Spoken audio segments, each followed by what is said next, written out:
Good morning বন্ধুরা। আসন্ন RRB, NTPC এবং গ্রুপ ডি পরীক্ষায় অঙ্কের যে ধরনের প্রশ্ন আসার কথা এরকম 15টি অঙ্কের একটি সেট আজ করাবো। তো চলো শুরু করি। প্রথম অঙ্ক বলেছে একটি নির্বাচনী এলাকায় মোট ভোটারদের 55% পুরুষ এবং বাকিরা মহিলা। যদি 40% পুরুষ নিরক্ষর এবং 40% মহিলা শিক্ষিত হয়, তাহলে নিরক্ষর মহিলাদের তুলনায় শিক্ষিত পুরুষের সংখ্যা কত শতাংশ বেশি? ধরি নির্বাচন এরিয়ায় মোট লোক সংখ্যা 100 জন। ঠিক আছে, 55% পুরুষ, তাহলে মেন কত হবে? 100 জনে 55% মানে 55 জন। তাহলে উমেন কত হবে? বাকি জন, মানে 100 জনে 55 জন পুরুষ হলে বাকি 45 জন উমেন। এবার কি বলেছে? যদি 40% পুরুষ নিরক্ষর হয়। এবার কি বলেছে? শিক্ষিত পুরুষের সংখ্যা। তাহলে 40% যদি নিরক্ষর হয় তাহলে স্বাক্ষর কত? অবশ্যই 60%। তাহলে স্বাক্ষর লিটারেট মেন কত হবে? না 55 60%, 55 × 60/100।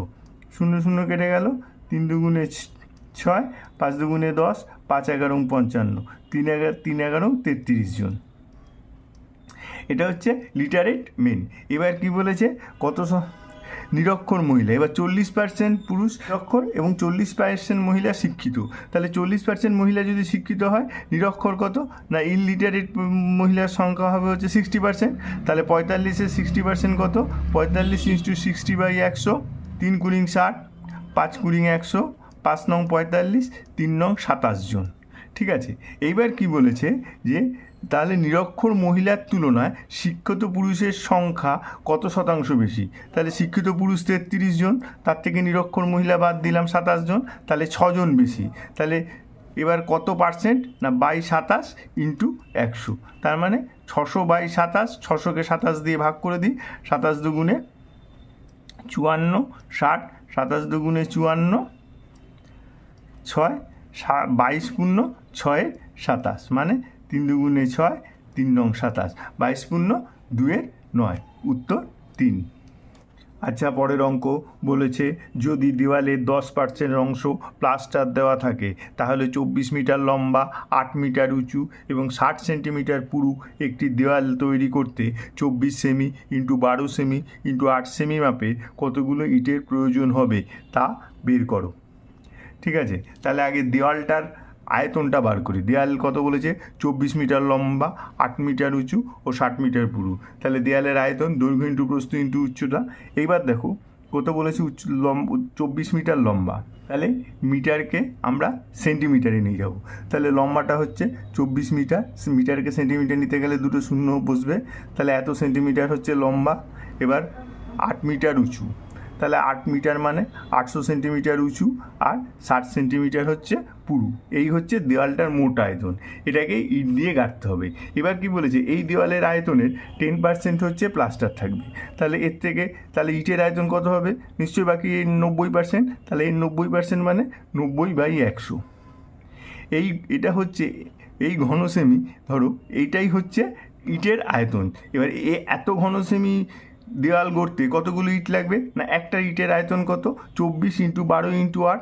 এই একটা ইটের আয়তন দিয়ে মোট আয়তনটাকে ভাগ করলেই ইটের সংখ্যা বেরিয়ে যাবে। তাহলে আমরা এটা ভাগ করে দিই। তাহলে 24 × 12 × 8। এবার এটা ক্যালকুলেশন করে ফেলি। এই দুটো শূন্য কেটে গেল, 6 দুগুণে 12, 24 করতে 100, 8 করলে 100 আর 2 করলে এটা 50। তাহলে 5 নং 45 আর 1টা 2টো 3টে শূন্য, তাহলে 45,000 ইট লাগবে। উত্তর 1। আচ্ছা, পরের অঙ্ক বলেছে একটি ত্রিভুজের বাহুগুলি 11 সেমি, 60 সেমি এবং 61 সেমি। ত্রিভুজের পরিবৃত্তের ব্যাসার্ধ কত?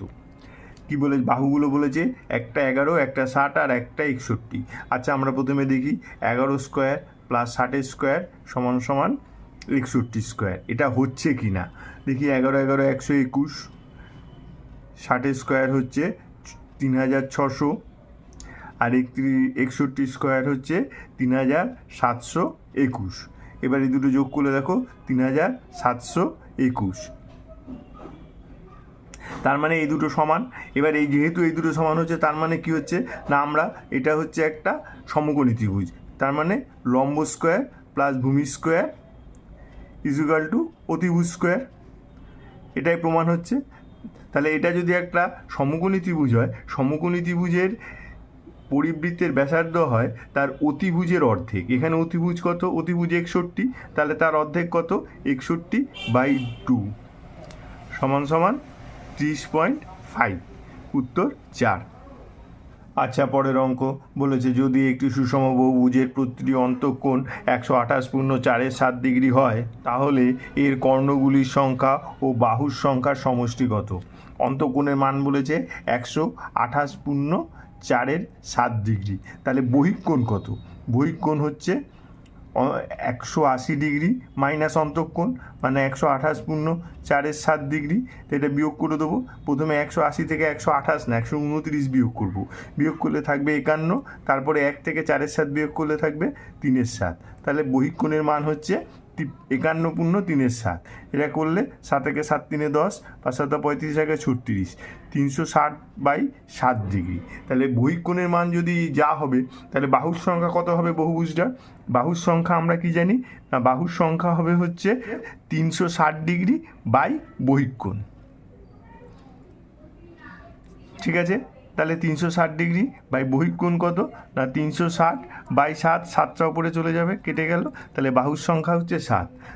এবার হচ্ছে তাহলে যে বহুভুজের বাহুর সংখ্যা 7 তার কর্ণের সংখ্যা কত? আমরা জানি ফর্মুলা কি, কর্ণ সমান সমান n × n-3/2। তাহলে এখানে 7 × 4/2, 2 × 4, তাহলে কর্ণ হচ্ছে 14টা। তাহলে 14 আর 7 21, উত্তর 4। আচ্ছা, পরের অঙ্ক বলেছে যদি a² + b² + c² + 96 সমান সমান 8 × a + b - 2c হয় তবে √ab - bc + ca সমান সমান কত? তাহলে বলেছে কি না a² + b² + c² + 96 সমান সমান 8 × a + b - 2c। ঠিক আছে, তাহলে এবার কি করব না a²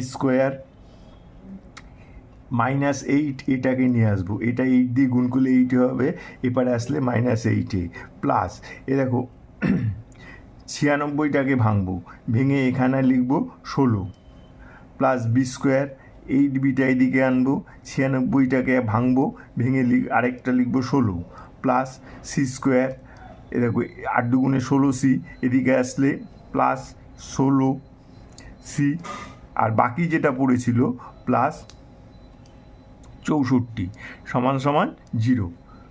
এইবার দেখো এটা কি হয়েছে a - 4 তার হোল স্কোয়ার, এটা হয়েছে b - 4 তার হোল স্কোয়ার, আর এটা হয়েছে c + 8 তার হোল স্কোয়ার সমান সমান 0। এইবার হচ্ছে একটা বীজগণিতের ফর্মুলা আছে, যদি কতগুলো রাশির বর্গের সমষ্টি 0 হয় তাহলে প্রত্যেকটা রাশি 0। তাহলে এখানে এইগুলোর রাশিগুলোর বর্গের সমষ্টি 0, তাহলে এরা প্রত্যেকে আলাদা আলাদাভাবে 0।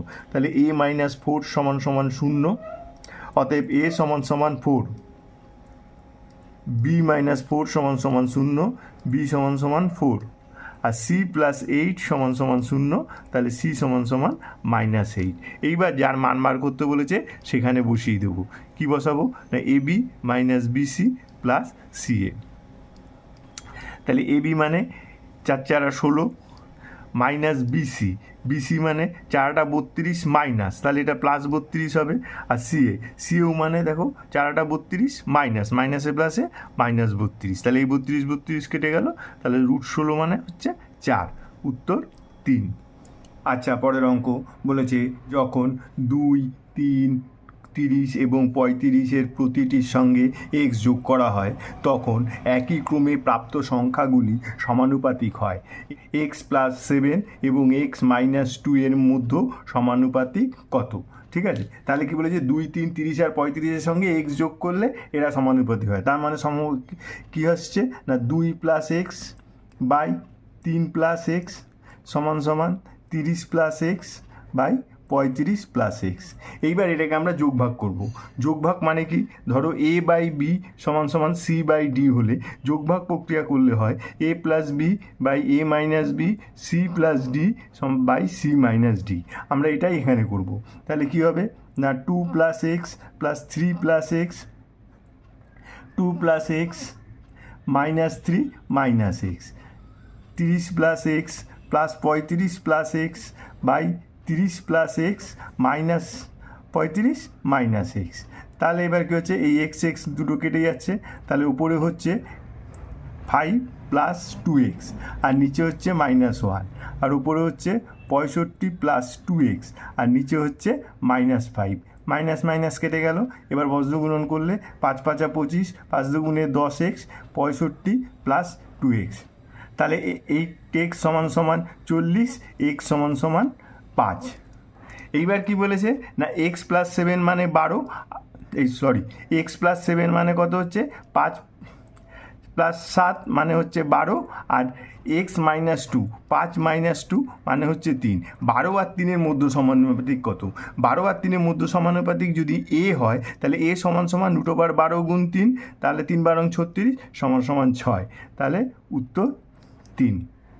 আচ্ছা, পরের অঙ্ক বলেছে আনমোল তার যাত্রা 10 ঘন্টায় সম্পন্ন করে। সে অর্ধেক দূরত্ব 46 কিমি প্রতি ঘন্টা বেগে এবং বাকি দূরত্ব 69 কিমি প্রতি ঘন্টা বেগে অতিক্রম করে। যাত্রার দৈর্ঘ্য কত? ধরি যাত্রার দৈর্ঘ্য হচ্ছে 2x কিলোমিটার। কেন না, দুটো অর্ধ আছে, তাহলে এক একটা অর্ধ হবে 1 কিলোমিটার করে, এই জন্যই। ঠিক আছে, তাহলে 2x কিলোমিটার হলে প্রথম অর্ধ হচ্ছে x কিলোমিটার, সেটা গেছে 46 কিমি প্রতি ঘন্টা বেগে। তাহলে প্রথম অর্ধ যেতে তার সময় লেগেছে x/46 ঘন্টা, আর দ্বিতীয় অর্ধ গেছে 69 কিলোমিটার বেগে। তাহলে দ্বিতীয় অর্ধ যেতে সময় লেগেছে x/69 ঘন্টা। এই মোট সময় লেগেছে 10 ঘন্টা, কারণ মোট যাত্রাপথ 10 ঘন্টা অতিক্রম করেছে। ঠিক আছে, তাহলে এবার 46 আর 69-এর লসাগু কত? 46 আর 69-এর লসাগু 23 দিয়ে যাবে, 23 দুগুণে 46 আর 3 দুগুণে 6, 138। তাহলে 3x প্লাস 2x সমান সমান 10, তাহলে 5x বাই 138 সমান সমান 10। 5 দিকে আসলে 5 দুগুণে 10, তাহলে এক সমান সমান 138, 8 দুগুণে 16, 3 দুগুণে 6 আর 1 7, 2 1 2, 276 কিলোমিটার। আর মোট দূরত্ব হচ্ছে 2x, তাহলে একে আবার 2 দিয়ে গুণ করতে হবে মোট দূরত্ব বার করতে গেলে। তাহলে 6 দুগুণে 12, 7 দুগুণে 14, 1 15, 2 দুগুণে 4 আর 1 5, 552 কিলোমিটার। উত্তর 1। আচ্ছা, পরের অঙ্ক বলেছে 12 জন পুরুষ একটি রং করার কাজ 8 দিনে সম্পন্ন করতে পারে, তবে 16 জন মহিলা একই রং করার কাজ 12 দিনে সম্পন্ন করতে পারে। 8 জন পুরুষ ঘর রং করার কাজ শুরু করে। 6 দিন রং করার পর 2 জন পুরুষের জায়গায় 4 জন মহিলা আসেন। এখন বাকি রংটি সম্পন্ন করতে তাদের কতদিন সময় লাগবে? দেখো, 8 দিনে কাজটা রং করতে পারে হচ্ছে 12 জন পুরুষ, তাহলে একদিনে কাজ শেষ করতে কতজন লাগবে না, 12 গুণ 8 সমান 96 জন পুরুষ। ঠিক আছে, এরপরে কি বলেছে না, 12 দিনে রঙের কাজ করতে লাগবে হচ্ছে 16 জন মহিলা। তাহলে একদিনে যদি ওই কাজটা শেষ করতে হয়, তাহলে লাগবে 16 গুণ 12 সমান 192 জন মহিলা। তাহলে দেখো, 96 জন পুরুষ একদিনে কাজটা শেষ করতে পারে, 192 জন মহিলা একদিনে কাজটা শেষ করতে পারে। তাহলে 96 জন পুরুষ আর যে কাজটা একদিনে শেষ করতে পারে, সেটা 192 জন মহিলাও সেই কাজটা শেষ করতে পারে। ঠিক আছে, তাহলে এবার 96 আর 192 লসাগু কত? 192, সেটাই হচ্ছে এদের মোট কাজের পরিমাণ 192 ইউনিট। তাহলে 96 জন পুরুষ 192 ইউনিট কাজ করে একদিনে। তাহলে একজন পুরুষ একদিনে কত কাজ করবে না, একজন মেন একদিনে করে হচ্ছে 192/96 মানে 2 ইউনিট কাজ, আর একজন ওমেন একদিনে করে হচ্ছে 192/192 1 ইউনিট কাজ। এরপরে কি বলেছে না, 8 জন পুরুষ শুরু করলো, তাহলে 8 জন মেন একদিনে করবে হচ্ছে 8 × 2 মানে 16 ইউনিট কাজ প্রতিদিন করে করবে 8 জন মেন। এবার এরা কতদিন করলো? 6 দিন রং করলো। তাহলে 6 দিন যদি রং করে, তাহলে 6 16 96 ইউনিট কাজ অলরেডি হয়ে গেছে। এবার বাকি কত আছে না, 192 - 96, তাহলে 96 ইউনিট কাজই বাকি পড়ে আছে। এইবার দেখো কি বলেছে না, যে 2 জন পুরুষের জায়গায় 4 জন মহিলা আসে। তাহলে আগে কত 8 জন পুরুষ কাজ করছিল, এখন কী হবে 2 জন পুরুষের জায়গায় মানে 6 জন পুরুষ করবে প্লাস 4 জন মহিলা করবে, তাই তো? তাহলে 6 জন পুরুষ একদিনে কত করবে? একজন পুরুষ একদিনে 2 ইউনিট করে কাজ করে, 6 জন পুরুষ করবে 12 ইউনিট করে কাজ, আর একজন মহিলা একদিনে 1 ইউনিট করে কাজ করে, 4 জন মহিলা করবে এক দিনে 4 ইউনিট কাজ। তাহলে মোট 16 ইউনিট করে কাজ পার ডে হবে। এবার কত কাজ বাকি ছিল আমাদের? 96 ইউনিট কাজ বাকি ছিল। তাহলে 96 ইউনিট কাজ শেষ করতে কতদিন সময় লাগবে না 96/16 = 6 দিন সময় লাগবে। তাহলে বলেছে এখন বাকি রঙটি সম্পন্ন করতে তাদের কতদিন সময় লাগবে, অর্থাৎ 6 দিন সময় লাগবে। উত্তর 2। আচ্ছা, পরের অঙ্ক বলেছে একটি আলমারি 15% লাভে বিক্রি করা হয়েছিল। যদি এর দাম 5% কম হতো এবং এটি 1470 টাকা কম দামে বিক্রি করা হতো, তাহলে লাভ 10% হতো। আলমারির ক্রয় মূল্য কত? তো এই ক্ষেত্রে আমরা আলমারি ক্রয় মূল্য X ধরে নেব। এবার যদি এটা 15% লাভে বিক্রি হয় তাহলে আর বিক্রয় মূল্য কত হবে, ইন্টু 115/100। এটা হচ্ছে 15% লাভে বিক্রি হলে বিক্রয় মূল্য। এইবার কি বলেছে, যদি আলমারির দাম 5% কম হতো, তাহলে দাম আমরা ক্রয় মূল্য কত ধরেছিলাম, X। যদি 5% কম হতো এর দাম হতো কত না 95/100। এইবার এটা যদি 10% লাভে বিক্রি হতো তাহলে বিক্রয় মূল্য কত হতো, ইন্টু 110/100। এইবার কি বলেছে, এই দুটো বিক্রয় মূল্যের পার্থক্যই বলেছে 1470 টাকা। তাহলে এই দুটো মাইনাস করে 1470 টাকা। এইবার এটা লসাগু করে দিলে কত হবে দেখো, 100 × 100, এটা হবে 115 আর দুটো শূন্য X, মাইনাস এটা 11 দিয়ে 5 11 55, 9 11 99 আর 5 104, তাহলে বসবে একটা শূন্য। এত X = 1470। তাহলে এটা থেকে এটা বিয়োগ দিলে হচ্ছে 5001। X = 1470 × 100 × 100। এবার X = 1470 × 100 × 100 বাই 1050, 00 কেটে গেল, 5 দিয়ে কাটলে 5 × 20 100, 5 × 21 105, 21 দিয়ে কাটলে 70, 7 × 21 হচ্ছে 147 আর 70, তাহলে 7 × 2 = 14, একটা দুটো তিনটে শূন্য, তাহলে 14,000 টাকা জিনিসটার ক্রয় মূল্য। উত্তর 1। আচ্ছা, পরের অঙ্ক বলেছে দুটি সংখ্যার পার্থক্য 10। যদি সংখ্যা দুটির লসাগু 120 এবং গসাগু 10 হয়, তাহলে সংখ্যা দুটির যোগফল কত? তাহলে দুটি সংখ্যা ধরি X আর Y। তাহলে বলেছে পার্থক্য 10, মানে X - Y = 10। এইবার বলেছে সংখ্যা দুটির লসাগু 120 আর গসাগু হচ্ছে 10। আমরা জানি কি লসাগু গুণ গসাগু সমান সংখ্যা দুটির গুণফল। তাহলে X × Y সংখ্যা দুটির গুণফল হবে লসাগু × গসাগু, মানে 120 × 10 মানে 1200। ঠিক আছে, এইবার কি বলেছে সংখ্যা দুটির যোগফল কত বার করতে হবে, X + Y। তাহলে এইবার কি করব, এই যে X - Y = 10 আছে, এটাকে বর্গ করে দেবো উভয় দিকে। বর্গ করলে কি হবে, আমরা জানি A - B² এর একটা ফর্মুলা আছে, A + B² - 4AB। এটা হচ্ছে 100। তাহলে এবার হচ্ছে A + B² - 4XY, 4 × 1200 মানে 4800। 4800 এই পাশে আসলে এর সঙ্গে যোগ হবে, তাহলে হবে 4900। তাহলে X + Y কত হবে না, X + Y হবে এইটা যদি √4900, তাহলে সমান 70। তাহলে X + Y মানে সংখ্যা দুটির যোগফল, তাহলে সেটা হচ্ছে 70। উত্তর 3।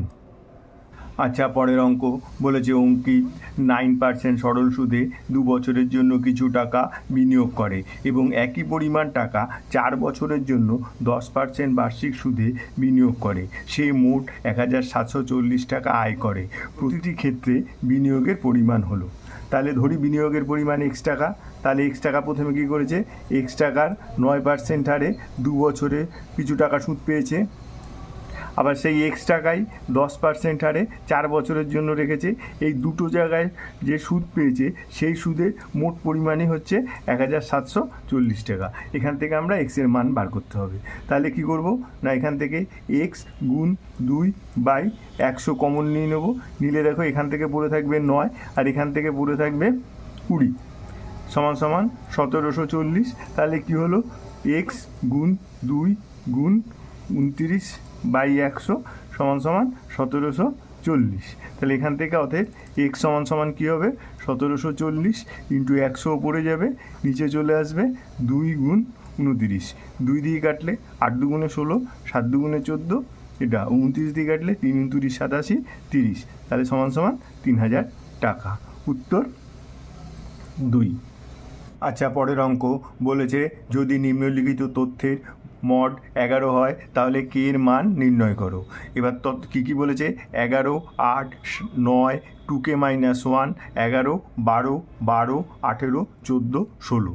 আচ্ছা, কোনো জিনিসে মড কী হয় না, যে ডাটাটা বেশি বার আছে, তাহলে এখানে দেখো 11 আছে দুবার, তাহলে 11 আছে দুবার, 8 একবার, 9ও একবার, 12 দুবার আছে, হ্যাঁ, 18 একবার, 14 একবার, 16 একবার, ঠিক আছে। তাহলে 12 দুবার আছে, 11 দুবার আছে, কিন্তু মড বলে দিয়েছে 11। তার মানে এই যে 2k - 1 এটা 11 হতে হবে। এটা যদি 11 হয় তবে এই 11 3বার থাকবে, অর্থাৎ যেটা বেশিবার থাকবে সেটা মড হবে। তাহলে এখানে মড যেহেতু 11 সেহেতু 2k - 1 = 11। তাহলে কে সমান কত হবে, 11 থেকে 1 যোগ হবে 12/2 = 6। তাহলে কি বলেছে, কের মান কত, কের মান 6, উত্তর 2।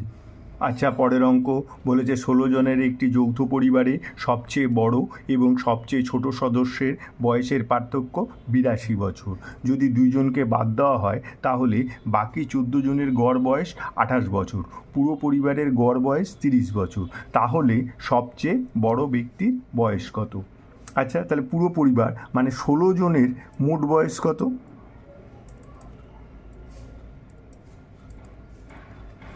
তাহলে 16 × 30, 300 × 48, 480 বছর। এবার কি বলেছে না, যদি 2 জনকে বাদ দেওয়া হয় তাহলে 14 জনের মোট বয়স কত হবে? 14 × 28, 8 × 14 = 112, 2, 14 × 2 = 28 আর 11 39। তাহলে দুজনের মোট বয়স কত হচ্ছে, বিয়োগ করলে হবে হচ্ছে 8, হাতে রইল 1, 8 আর 9 রেখে 10, 8, 88 বছর। এই যে দুজন, এর মধ্যে একজন আছে বড়, একজন আছে ছোট। ধরি যে বড় তার বয়স হচ্ছে x বছর, তাহলে ছোট জনের বয়সও ধরলাম y বছর। তাহলে এটা কি হবে না, x + y = 88 হবে। এইবার কি বলেছে, দুজনের বয়সের পার্থক্য 82 বছর, তার মানে x - y = 82। তাহলে এবার যদি দুটো যোগ করে দিই, 2x = হচ্ছে 170, তাহলে অতএব x = 170/2 মানে হচ্ছে 85 বছর, উত্তর 1। আচ্ছা, পরের অঙ্ক বলেছে 1 - tan θ / 1 - cot θ তার হোল স্কোয়ার প্লাস 1 সমান কত? তাহলে আমরা লিখে নিই 1 - tan θ / 1 - cot θ তার হোল স্কোয়ার প্লাস 1। দেখো 1 - tan θ-কে 1 - tan θ-ই রাখলাম, আর 1 - cot θ-কে লিখলাম 1 - 1/tan θ তার হোল স্কোয়ার প্লাস 1 সমান 1 - ওপরেরটা যা আছে তাই রাখলাম, তার হোল স্কোয়ার, আর নিচেরটা tan θ - 1 তার হোল স্কোয়ার, আর নিচে থাকবে হচ্ছে tan স্কোয়ার θ প্লাস 1। তাহলে tan স্কোয়ার θটা উপরে চলে যাবে, তাহলে পরের কী হবে না 1 - tan square θ × tan square θ by নিচে tan θ - 1 তার হোল স্কোয়ার। এটা 1 - tan θ তার হোল স্কোয়ার, ঠিক আছে। তাহলে দেখো উপরে আছে হচ্ছে 1 - tan θ তার হোল স্কোয়ার, নিচে আছে tan θ - 1 তার হোল স্কোয়ার। আমরা জানি যে a - b তার হোল স্কোয়ার সমান b - a তার হোল স্কোয়ার। হোল স্কোয়ার থাকলে a - b বা b - a দুটোর মানই এক হয়। তাহলে উপরে যেহেতু আছে 1 - tan θ তার হোল স্কোয়ার, আর নিচেও তাই tan θ - 1টাকে লিখব 1 - tan θ তার হোল স্কোয়ার। আর উপরে তো tan স্কোয়ার θ রয়েছেই, প্লাস 1 একটা করে রয়েছে কিন্তু পাশে। তাহলে এটা কেটে গেল, তাহলে পড়ে থাকলো tan স্কোয়ার θ প্লাস 1 সমান tan স্কোয়ার θ প্লাস 1 মানে sec স্কোয়ার θ, উত্তর 2। আচ্ছা, পরের অঙ্ক বলেছে 3-এর প্রথম 5টি গুণিতকের গড় কত? তাহলে দেখো আমরা কি জানি না, আমরা জানি ধরো এর প্রথম এনটি সংখ্যার গড় কত হবে না এ ইন্টু এন প্লাস 1/2। ঠিক আছে, তাহলে এখানে কি বলেছে এ সমান সমান হচ্ছে 3 আর এন সমান সমান হচ্ছে 5। তাহলে এখানে বসিয়ে দিই এ 3 হলে 3 ইন্টু 5 আর 1 6/2, 3 2 6, 3 3 9, তাহলে গড় হচ্ছে 9, উত্তর 1।